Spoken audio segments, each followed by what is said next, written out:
আল্লাহ তাবারাক ওয়া তাআলার নবী সাল্লাল্লাহু আলাইহি ওয়াসাল্লাম তিনি বলেছেন, হে উম্মতিরা তোমরা শুনে রাখো, তোমরা জেনে রাখো, পৃথিবীর বুকে আল্লাহ তাবারাক ওয়া তাআলা সব চাইতে মুসিবত যাদের উপর দিয়ে গড়িয়েছেন, যাদেরকে পরীক্ষা করেছেন, যাদেরকে ইমতিহান যাদের নিয়েছেন, ইমতিহান নিয়েছেন, যাদেরকে আজমাইশ করেছেন, বেশি সব চাইতে বেশি যাদেরকে করেছেন তিনারা হচ্ছেন পয়গম্বর রাসূল এবং পয়গম্বরেরা।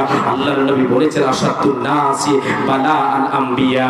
আল্লাহ তাবারাক ওয়া তাআলার নবী বলেন, নবীদেরকে আল্লাহ তাবারাক ওয়া তাআলা সবচাইতে বেশি মুসিবতে ফেলেছেন, তাদেরকে পরীক্ষা করেছেন বেশি, তাদেরকে কাঁপিয়েছেন বেশি, তাদেরকে দুঃখ কষ্ট দিয়েছেন বেশি।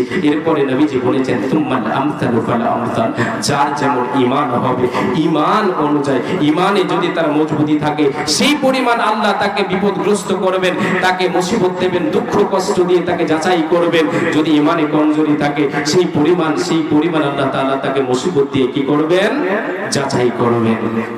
ভাই বাবা যান, তার নবীদেরকে সবচাইতে বেশি দুঃখ কষ্টে স্পর্শ করেছে।